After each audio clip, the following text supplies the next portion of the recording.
Hello and welcome to our final chakra, Sahasrara, the 7th chakra, located energetically at the very crown of our head. The place that's a soft spot on a baby's head when they're born, and that firms up as the two parts of our skull come together as we grow, and is a very special part of the body. It's our connection with our brains and the sky, like our feet connected us to the earth. The crown of our head connects us to the whole universe. It's also associated with the pituitary gland physically and our deep sleep delta brain waves. So this is a very deeply energetic chakra. And although it's a very limited physical part of the body, just the crown of the head, there are lots of ways to activate it on this deep brain level. The energetic functions is after we've found our deepest intuition and knowledge, which we gain through single one-pointed focus in Ajna, in Sahasrara, we're taken beyond knowledge and the brain, and we are opened into the experience of connection between us and the universe. The idea that if we were simply single drops of an ocean, and the universe is the full ocean, that we're that paradox between being an individual and being all. And the experience here is ultimately of samadhi, or that oneness with all. The jiva muktin, or the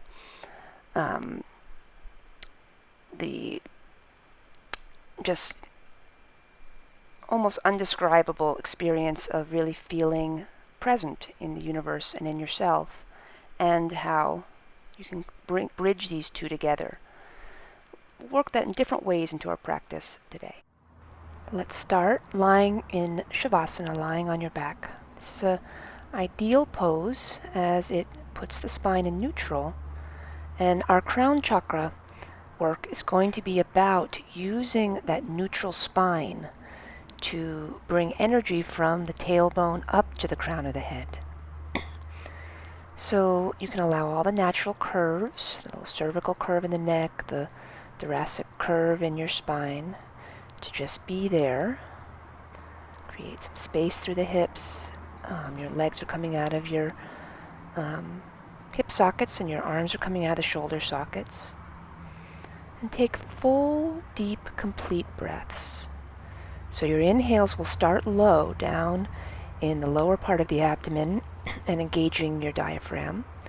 And then the breath draws up, feeling it coming up along your spine, drawing the rib cage and the lungs up and up till even the clavicle and the top of the chest expands, holding that fullness and feeling full. And then allowing your exhale to feel like it's descending as the lungs contract and you bring breath back down towards the diaphragm. You can do this a little bit longer too. You could starting this practice during our introduction of these long, deep breaths in Shavasana. But then we'll come to all fours to warm up the full spine and exaggerate those curves I was just discussing in cat-cows. So your knees are under your hips, your wrists are under your shoulders. You inhale, lift the pelvis and the heart, and exhale, exaggerate the roundness and the cervical and the curves. Inhale, it's an arch. Inhaling, it's a arch in cow. Exhaling, rounding in cat pose. Firm your triceps without hardening the elbows as you hold this pose.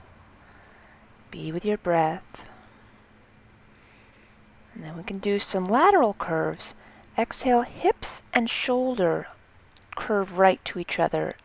Inhale to the left. So it's like you make a big capital letter C with the torso going one direction, and then the C goes the other direction, kind of like a Coco Chanel emblem. With the breath still, you're exhaling to one side, inhaling to the other.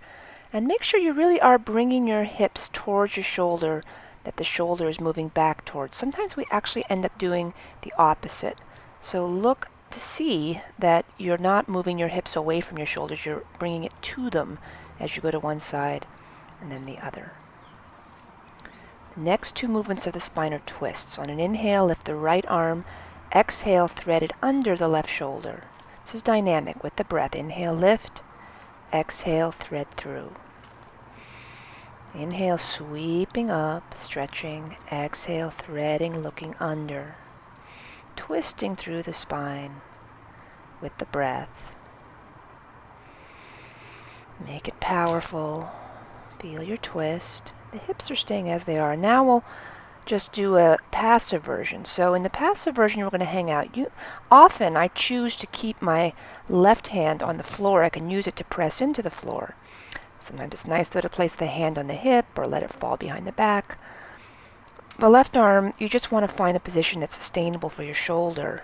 So you can relax into this pose, and rather than the dynamic version, we're now just holding and breathing. Come back to center. Inhale, lift left arm. Exhale, thread under right shoulder with breath. Breath's essential in twist work. So it keeps us moving. Use the inhales to sweep up and open. And the exhales is the twisting motion. The inhales are about length. Exhales twisting. And holding the passive version. So here I am pressing down. Here the hand could be on hip. And then or extending back. If any variation causes pain in your shoulder, it's not the one you want to do. Find the one that feels opening, releasing, and beneficial to your shoulder. So that the work is just focused on the spine. You've set your body up in a pose that when you can relax into it, the twist will just start to happen. Continue to breathe nice and deep and slow. And allow the body to make the adjustments to open into the twist. Let's come back to center. Come sit up. Take some nice deep breaths. Now interlace your fingers behind your back. You can start with your elbows bent, but press the shoulders back and away. Palms pressing towards each other. Lift the hips and bring the very crown, the occiput of the head, to the floor in front of you. You could add a blanket if it's too hard on the floor. As you lift the hips, lift the shoulders away from your ears. Press them back and press your palms together as you allow your hands to hang towards the front of the room in Yoga Mudra. This is an inversion and it's activating the crown of our head, Sahasrara chakra. So don't press firmly down into it. Just lightly press your head so that it's soft on your neck. Any pressure on the head will actually be pressure on your neck. So you're just lightly pressing. The work is coming from your core, from your legs, from your hips, even from the arms a little bit as you lift up and stretch the shoulders from your ears. Exhale, come in a child's pose, releasing your arms to your side. Nice deep breaths. Then we'll come into Adho Mukha Svanasana, downward facing dog. When we did those 6 movements of the spine, this in some cases can be seen as a 7th movement because we're now literally creating space between each of the vertebrae. But we'll be activating our crown chakra by placing a block. If you need more block, less block, you could use blankets, anything that you can get the crown of your head down. And so pressing into that as you press through your heels, or if not the crown, at least the hairline of your head is pressing into the block. You're lifting your sternum away from the floor, wrapping the tips of your shoulder blades towards your side ribs. Draw your navel up towards your spine. Find that space between each of the vertebrae as you press the hairline of your head into the block or to a bolster, blankets, whatever prop you're using. But so you're activating it, and that is part of the work of extending the spine. You can feel the length from your tailbone to the crown of your head as your heels push back, as your hands are extended. Nice. You can walk your feet up towards your hands. Take a forward fold, Uttanasana. Soften the knees, grab opposite elbows, dangle. Head dangles. This is also in an inversion. Your hips are again higher than your heart. So just feel that inversion feeling. And then inhale to come up. Nice. We'll come into Tadasana, mountain pose. 4/4 of the feet evenly pressing, lifting the arches, drawing the calves in, thighs, quadriceps, knees lift up, and the quadriceps lift up into the thighs. You can also play with lifting toes, lifting heels a minute, so you really balance your feet. Balance the pelvis. So you could be holding a little glass of water in your hips and it wouldn't spill forward or back, nor to the left or right. The 4 sides of your torso draw in evenly. So not just the belly presses in, but lift your side ribs, lift the back. And inhale, bring your arms up. Wrap your fingers around the back of your head and draw the elbows together. So you can press the forearms up to the sky, even as you're pushing your trapezius the back of the lower neck muscles press down. So the trapezius presses down, but the forearms press up, and you're wrapping your outer arms in, away from the ears. Rolling biceps back. Nice. That was actually a headstand done upside down. Now, take a wide stance, about the length that when you extend your arms out, your heels will be under your wrists. Inhale, lift the arms and extend forward to a flat back. Pressing down through the outer edges of your feet, in particular lifting the arches. Find that flat back and really extend the neck long. Collarbones wide. Tailbone pressing down and back. Inner thighs rolling out as your inner thighs roll in. And then exhale, fold in. And again, bringing the hairline of the head to a block, maybe to the floor. So a lot of variation in what height you need here. We want to bring, if you can get your crown of your head to the floor, go for it. Take some connection with your head. And walk, bend your elbows if your hamstring flexibility allows it. Let's inhale, come halfway up. Exhale, a little twist to the right side. Left hand outside your leg, right arm extends out. If it bothers the shoulder, you could put hand on hip. Heart towards the knee. Breathe here. Inhale, center. Exhale, twist left. Finding a comfortable position for your arm. Heart towards the knee, just draw in and breathe. Exhale, release, down to center. Heel toe, walk the feet back together, Uttanasana. Hands on hips, inhale all the way up. Exhale, maybe you want just a little heart opener. Hands on your hips, draw the hips up and forward as the collarbones widen. Exhale, Samastiti.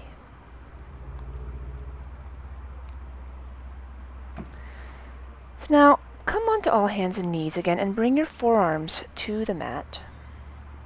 We'll be interlacing our fingers.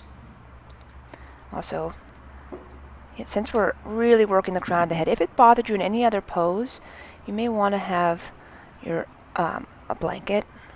If you have a blanket, make sure your full forearms fit on the blanket padding. And then interlace your fingers around the back of your head. You can tuck one pinky finger out so that they're not all your weight's going onto the other. Elbows are an elbow distance apart. And then you come to like dolphin, you're lifting your hips as down dog. You might be able to walk your feet a little closer in towards your body. Thoracic spine is pressing in towards your chest as you release your front ribs towards the as-is bones. Now I'm playing in the video here with lifting one leg at a time. You don't have to. You can just be working on finding that extension in the spine. If you are practicing and playing with the one leg lifts, just keep the focus on the opposite side staying level. And I'm also illustrating this egg pose with bending both knees and bringing them up. This is optional. You can stay in your prep pose here. And if you safely practice headstand, it's part of your regular practice and want to do it now, you can. But this prep pose is really all you need for activating crown chakra. Make sure your neck feels okay in it. If it doesn't, go back to that yoga mudra we did earlier. And you can come down whenever you feel ready, resting in child's pose. It's an important counter pose to headstand. Always do child's pose without turning your neck from side to side, just letting it elongate. And take the time to let the neck relax itself naturally. Breathe, sink down your hips. You can always put your head on a block in child's pose. Feel the effects of this inversion you've done, where we really get a different perspective going upside down. It can help the blood pressure, helps normalize slightly exaggerated blood pressure. Also, down dog is another good counter pose to headstand. It also helps elongate the neck.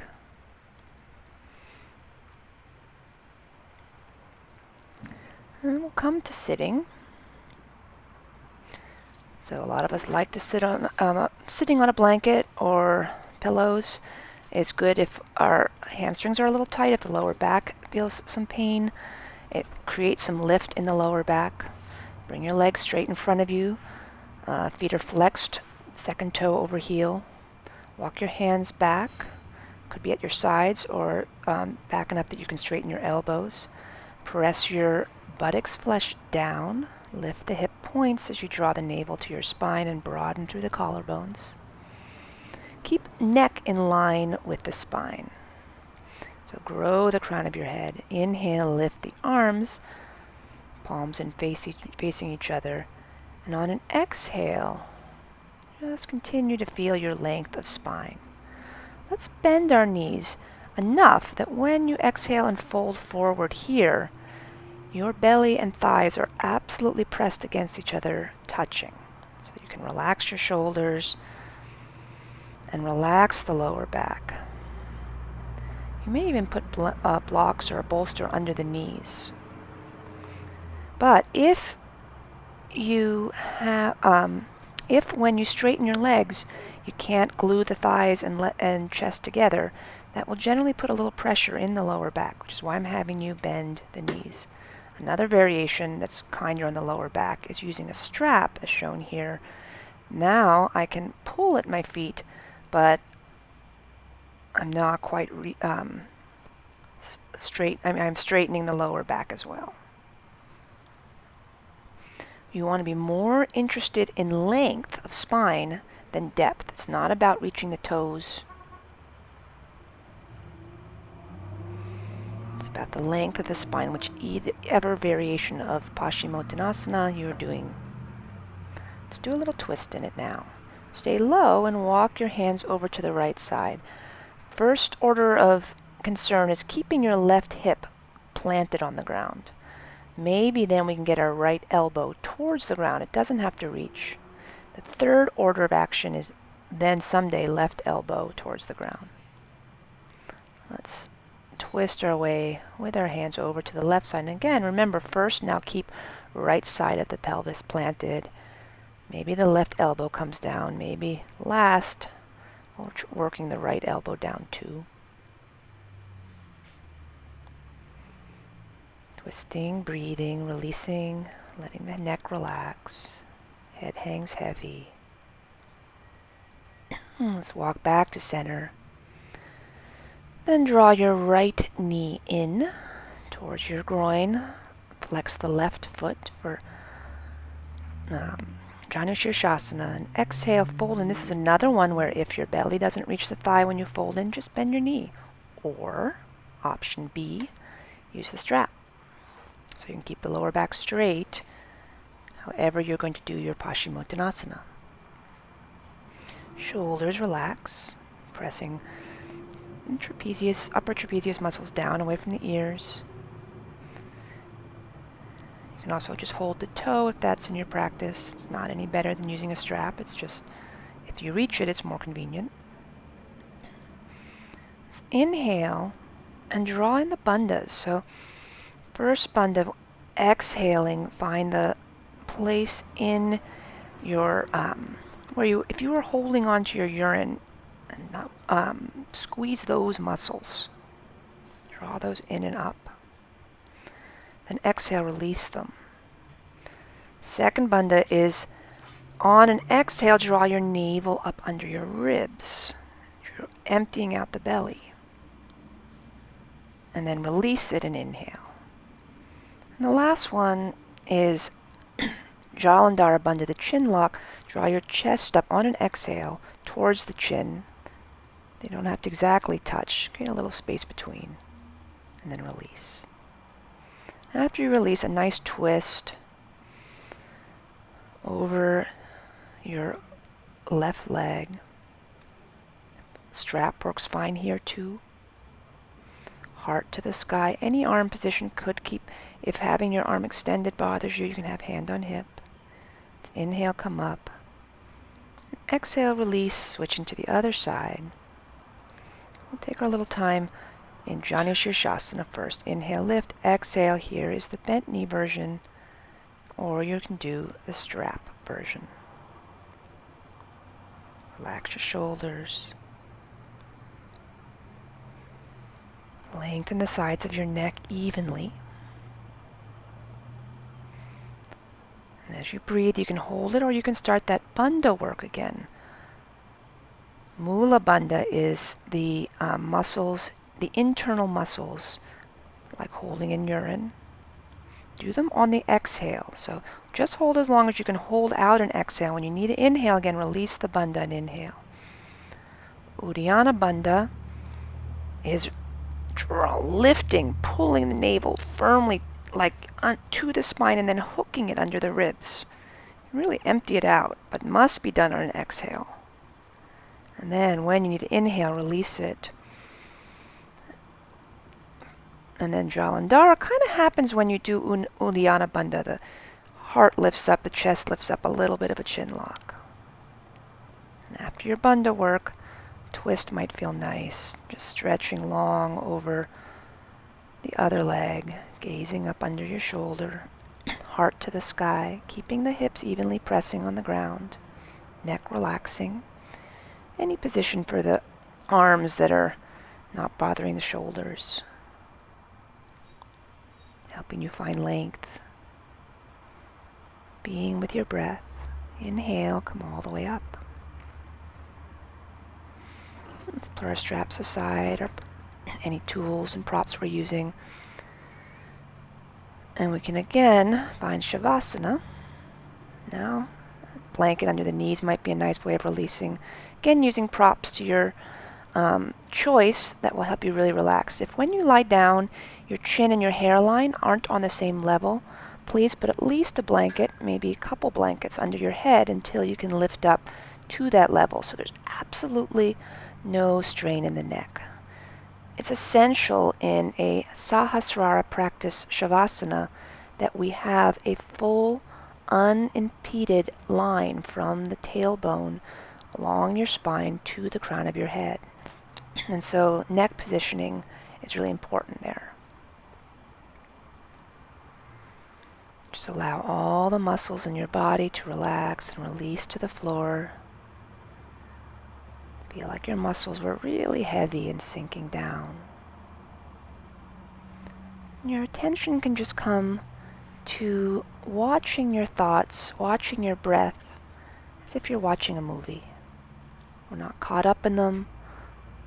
When one thought ends, just see if there is a moment you can be without a thought, just focused on breath.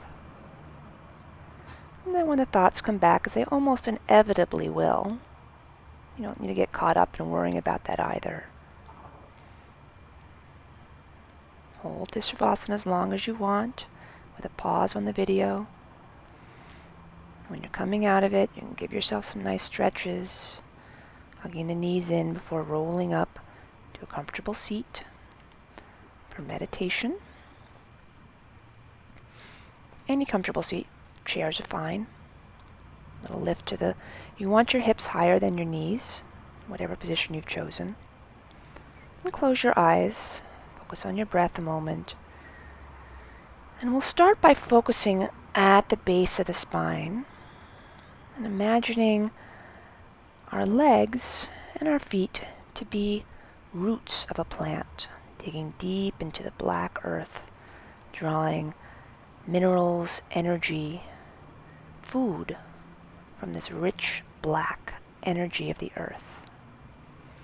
So all the legs and feet are rooting down, little receptacles for taking that energy in. And then we can start to draw our awareness into the hips and feeling them surrounded by water. We now know ourselves not to just be plants, but to be water-bound plants. And feel the coolness of this water around your hips. Another form of nutrition, feeding you, guided in the cool waters. Your slim green stalk rises up from the roots in the earth, up through the water.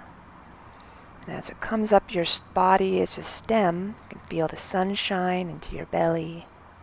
And that cool air start to breathe towards your heart. Until all the way up, at the very crown of your head, you find exploding and opening in white petals of a lotus flower, expanding in all directions and drinking in the light of the sun and the sky and the air. Just float peacefully in the water as this flower, knowing you remain rooted in the ground and the deep, rich soil, the blackness below, surrounded by water. And then the crown of the head is the light energy, the solar light, the heat and the warmth. That you are a vessel of both of these forms of energy. One travels up, one brink goes back down. And they both combine within you at your heart. In this oxygen that you breathe. Remain and float as this lotus flower. And then bring your hands together at your heart.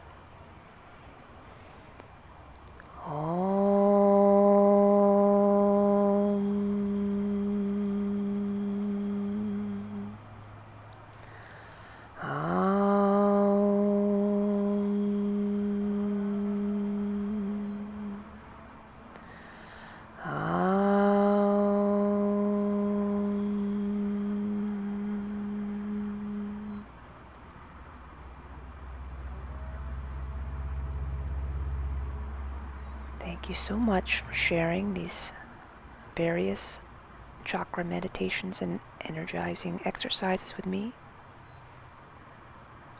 Namaste.